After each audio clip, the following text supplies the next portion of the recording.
On October 8th, 2018, Hurricane Michael underwent a 48-hour rapid intensification period where it went from a Category 1 hurricane to a Category 4 hurricane. By landfall on October 10th, 2018 at 12:30 p.m. Central Time, Hurricane Michael was an unprecedented for the region Category 5 hurricane, making landfall near Tyndall Air Force Base, Florida. Hurricane Michael was the strongest hurricane in recorded history to make landfall on the Florida Panhandle. Landing with sustained winds of 161 miles per hour and a minimum pressure of 919 millibars, the storm was the fourth most powerful hurricane to hit the United States, spreading devastation far inland through many counties in northwestern Florida, from Bay County, Gulf County, Calhoun County, even through Jackson County and Leon County, where the state capital is located. Hurricane Michael was unique in that it maintained its major hurricane status all the way through the Florida-Georgia state line. As it entered Seminole County, Georgia, it was still a strong Category 3 hurricane. Across northwestern Florida and into the state of Georgia, Hurricane Michael was responsible for $25 billion in damages. These are the 31 voices of Hurricane Michael, representing the many unique experiences and perspectives of the community members who endured the storm and its impacts. Voices of hope, empathy, pain, lessons learned, grit, determination, and extensive insight into one of the most catastrophic hurricane seasons the Florida Panhandle has ever encountered. I'm meteorologist Melissa Thomas, and allow me to introduce you to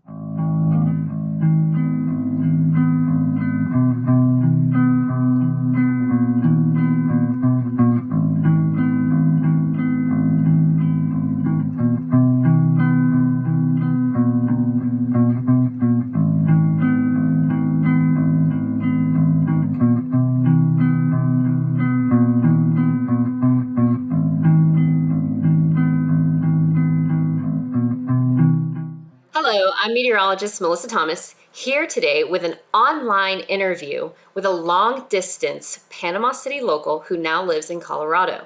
Her name is Miss Linda Taylor, and she rode out the storm last year, Hurricane Michael, who made landfall on October 10th, 2018, just before she moved to Colorado, and then experienced something totally unique. We'll get into that later, but I'm so glad she's here today to share her experiences with us, and then what she went on to experience in Colorado as well post Hurricane Michael in 2019. So thank you for joining us today, Linda. You're very welcome. I want to start with pre-Hurricane Michael. How was Panama City home to you to begin with? Panama City was always home to me, and I still consider it. I lived there since I was 4 and absolutely have loved it. It was knowing everyone, being able to have friends, running into people at Walmart because that's where we all met up on Friday afternoons. Yeah. It was always home. Yeah. My husband actually was born and raised there as well, so we never were anywhere else. It was always Panama City. This is where we're at. This is, where we kind of hope to stay for a little while, but things change. So it's hurricane season 2018, that summer leading up to landfall. Are you thinking hurricanes? Are you prepared? How are you feeling that summer? We really were not expecting anything severe. It was typical hurricane season. We had our couple of cases of water already set up, a little bit of bag, to pack, getting taken care of. And they tell us that, it's Category 3. We can handle that. We've done that before. No problem. Wind, rain. Okay, let's get our jackets on, get the umbrellas out. It'll be another day, 2 days later. So we really were not stressing it whatsoever. My mother and I actually, the day before the hurricane, went to Piggly Wiggly and picked up a couple of more cases of water just in case, but we had no stress. Let's get some bananas for the kid, not any worries. So the kid, I'm glad you brought that up. How old was the little one? Zoe was 18 months at the time, so she had been walking for about 6 months. She had just really started getting into the running and getting into the playing and mischievous little acts of 18-month-old selves. Yeah. She did not know what was going on whatsoever. She just thought that we were hanging out at a friend's house that evening and having a little slumber party before the storm. The cool part really was that we were still breastfeeding at the time. So she, during the entire hurricane, was latched onto me on my chest, cuddling, and just, okay, let me know when this is over. You know, her spirits and her ability to rock it through that were impressive to me from an 18-month-old standard. That comforting for you? Was her calm comforting for you? Oh, Yeah, I yes. can't Oh, yes. imagine. I mean, that's I amazing. knew at that point that I needed to stay calm for her because kids feel that. They always feel if mommy or daddy are having anxiety or stress or anything, they will feel those emotions. So as we're sitting there and going through the wind and all of the rain and the trees falling around us, I'm thinking to myself, okay, this is getting scary, but we'll be okay. Mhm. We're okay. I just kept saying that we're okay. And she just looks at me, smiles, and says, okay, you know, we're good. And this is our hourly update. We got tree limb down, winds a blowing. Doggy? Say hi, Winnie. Hi, Winnie.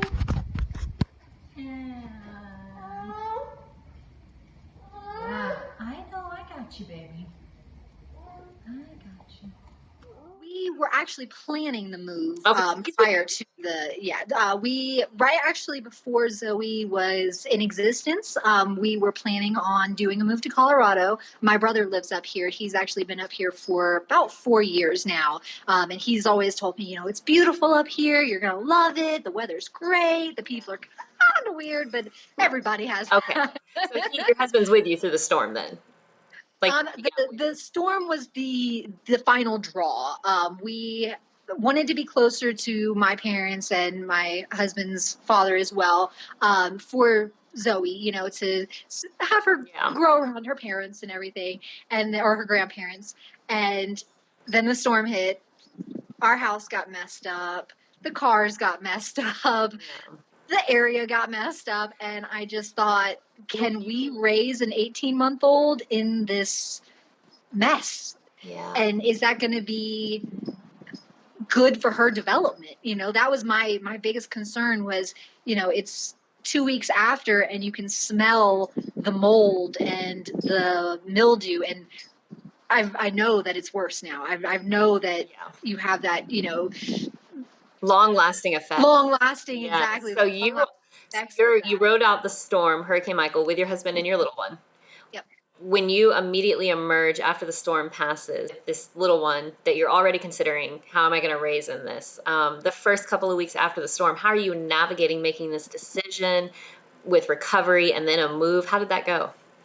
A lot of it, the first night, because we were actually at my husband's friend's house during the actual storm of it, because we were in a trailer at the time. So I told my husband, even at a category 3, we're not staying in a trailer. No, we're going to go into somebody's strong, sturdy house and do a little powwow and then go from there, because you never know what's going to happen. Yeah. Winds are unpredictable. So that night we were actually up towards the Bayou Georgia area, and right after the storm, our immediate thoughts were, go check on our parents, go check on his parents, go check on people, because we cannot reach them. So we all loaded up in the buddy's truck, started down our slow trek of Star Avenue, and we hit the line of people, and they got out of the truck. Zoe and I stayed in the truck at 8, 9 o'clock at night, and they just started chainsawing and clearing Star Avenue back and forth, just going. They would clear a little bit, drive forward, clear a little bit, drive forward. And there was probably say about 40 people that were in that line trying to get into the Callaway area to check on their homes, check on their families. And it was funny because at one point we saw a bulldozer driving by us. You know, of course, they don't know where the roads are or anything like that. So they just kind of hauled past. And my husband comes back a few minutes later and goes, "Oh, yeah, somebody commandeered the bulldozer. The cops are escorting him so they can clear the rest of the way. We're going to take the chainsaws down, cut, and they're going to push it out of the way and clear." And I'm like, that's teamwork. That is awesome. And the fact that it took probably about 3 hours to get down Star Avenue baffled me. And then once we got down there, we were able to break off and go check on family and go check on, the house and everything. And at that point, I was like, okay, it's bad. It's bad. This is going to take a lot of cleanup, but it should be doable. And then the morning hit. And I'm looking around and I'm going, I don't think this is doable. I don't think 5,000 bulldozers are not going to be able to clear this up. It was so bad. And so we finally get back to our trailer, are looking around at the damage, looking around at our shed, literally about 2 streets away, upside down, because it got lifted up and just barrel rolled. There were a few of our neighbors, their sheds were across the street on a whole different area. I'm like, luckily it wasn't the rest of everything, but that's scary. That's so amazing. I mean, it picked an entire shed up, those winds. Right. You know how heavy sheds are. That takes, a forklift and a crane and whatnot to start moving those. Yeah. And the wind just flipped them over like it was dominoes, And so we looked through everything. Half of our belongings, over half, I say half, but over half of our belongings were completely waterlogged at that point. There was already bugs making their way into the homes. I'm like, I just don't see this being feasibly rebuildable at this point, And so I looked at him, I said, let's clean up what we can, let's help what we can, and let's make a plan and get out of here. And my husband said, all right, let's do this. Got the cleanup, got the yard started, got the insurance with the cars. That was actually probably one of the easiest things to do with our insurance company. I did not expect it to be as fluid, but I guess because we jumped on it as quickly as we did, that ended up being very, very good for us.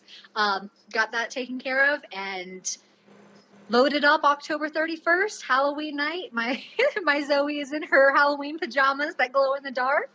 We said goodbye to my mom and dad and his dad and my grandparents, and we drove out and just kept going. So it's really bittersweet. It's very homesick at times, especially when I take Zoe to the park and I can see these Mimis and Gigi's and grandmas playing with their grandkids, and I'm looking at it like, Mom, will you come play? Oh. So that's very heartbreaking, but at the same time, I know that if we would have stayed in that situation, I feel like we wouldn't be able to give her the opportunities that we have now too. So. Oh, that's awesome. I'm so glad that the move worked out in the way that you hoped it would. And as homesick as you are for home, home's homesick for you, no doubt. No. So you got out pretty quick, it sounds like, within a month. And that you get through the fall, you get through winter and Christmas and a new home. How are you handling not only processing your experience with the storm and then a move come the holidays and Christmas? You're away from family. You're processing that storm. You're in a new town with people that didn't ride it out with you. Please go into that for a minute. That was a huge shocker for us. The fact that is when we moved up here, I mentioned my brother has lived up here for about 3 years. So we were thankfully able to stay with him for about a couple months to kind of get our bearings, get work situated and apartment life situated. And that was definitely a relief. But at the same time, even my own brother didn't know the extent of what was going on. You don't know the extent until you're physically there, until you physically see it with your own hands and eyes and taste and smells and everything. I mean, it's everything, all the senses. So it was kind of a shocker to have to explain to him, hey, yeah, it wasn't just we're not having power. We didn't have water. We didn't have clean water. We were boiling from a grill in a big pot kind of thing. And he just, oh, it was that bad. Yeah, well, yeah, it was that bad. So now we need to rebuild and relook and kind of refocus again. And the first snow that we had actually went through, I'm like, oh, this isn't bad. I can handle the snow. We're good here. This is, pretty feasible. And the cool part about we're in the Colorado Springs area, huge area, but it's a bowl effect here. So the snow doesn't really stick here. You drive about 20 minutes in any direction and you get the mountains and the snow and you get a little bit more of it sticking. But most of the time it snows and then next morning it's gone. So it was not too terrible to deal with. Not what you were expecting when you moved. No, not at all. Yeah, I was expecting the typical. Right, exactly. What you see in the Hallmark channels, when it snows, and then it stays white forever. It's like, no, it's just kind of like rain. It rains and then it disappears. That's so cool. I've not really experienced snow to know, so that's a unique. That's something I'm not familiar with. March 2019 rolls around, and I don't know if our viewers remember this. Maybe they do, maybe they don't. But there was this huge bomb cyclone that forms in the central United States and rolls over Colorado and breaks records for the lowest pressure any land storm over Colorado has made at that current time. It was 970 millibars, which, if you don't know and you're watching this, is the equivalent of a Category 2 hurricane. So here's Linda. She survived Hurricane Michael. She's moved to Colorado. She's getting used to her new life and her new weather. And here comes this land cane, this bomb cyclone, the equivalent of a hurricane. You get away from the Gulf and away from hurricane territory, and here you are in the path of a land hurricane. What was that like? That was actually kind of a scary, cool situation. I did not watch the news or look at the weather that extensive before the storm came through. So I'm thinking, okay, snowstorm, not a big deal. We're good. Fortunately, it landed on my husband's off day. So we were all home. We're all good.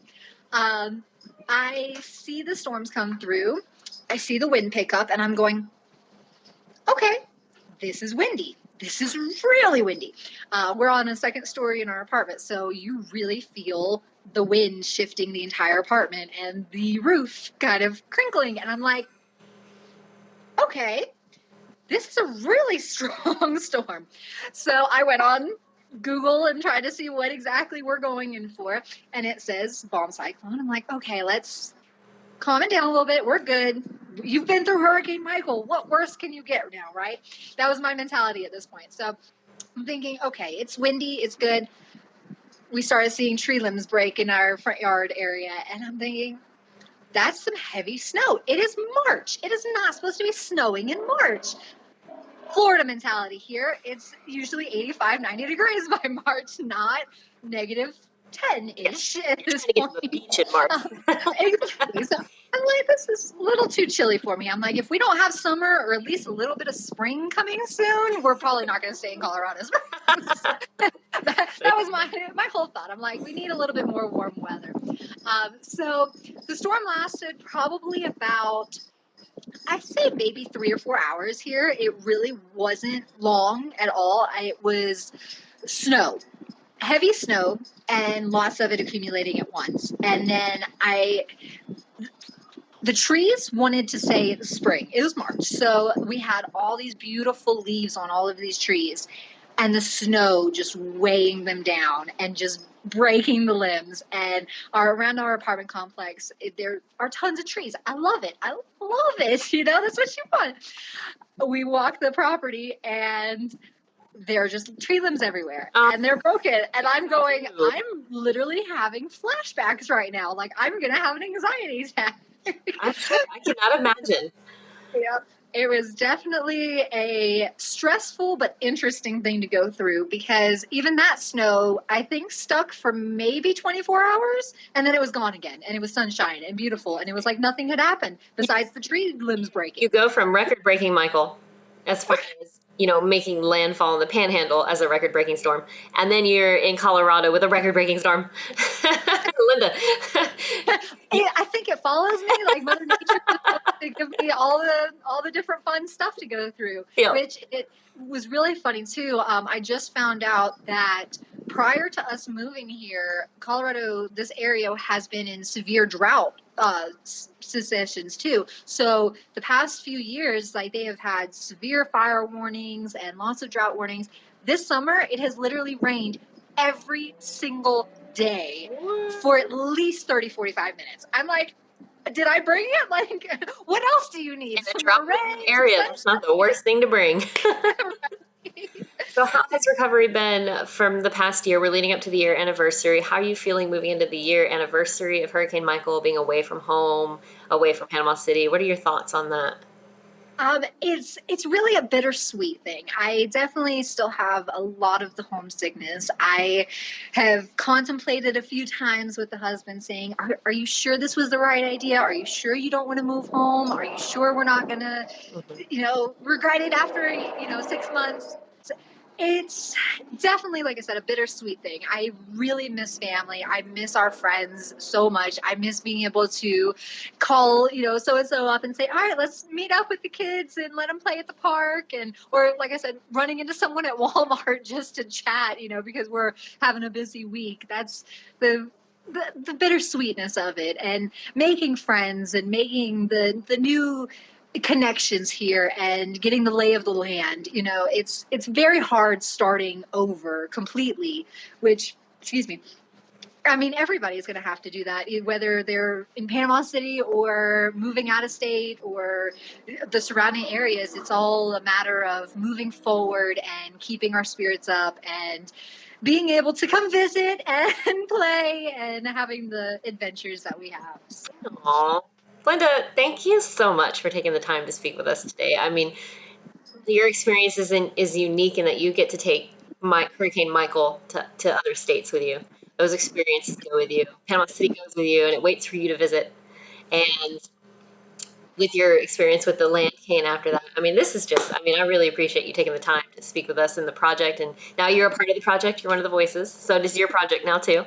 Awesome. I definitely love that. And, I am reaching out to everybody here. Everybody I meet here, I'm like, oh, yeah, I'm a Hurricane Michael survivor. Do you guys know about that? Yeah. Like, I feel like I'm preaching about it sometimes, but I'm like, you should know. You should know what had happened at the other side of our country, because this is still our country and our areas. Yes, yes. And hopefully this project and your voice contributing to all the other voices helps bring awareness to that. And if anybody goes through a similar situation, hearing your particular experience of having the little one, then having to move, the transition, they'll be like, okay, someone else has been through this. Maybe they'll see this and it'll help them. But it is doable. It's not easy. It is definitely not easy, and it is a lot of hard work, but it is so doable for sure. well, thank you so much, Linda, for taking the time to speak with us today. Definitely.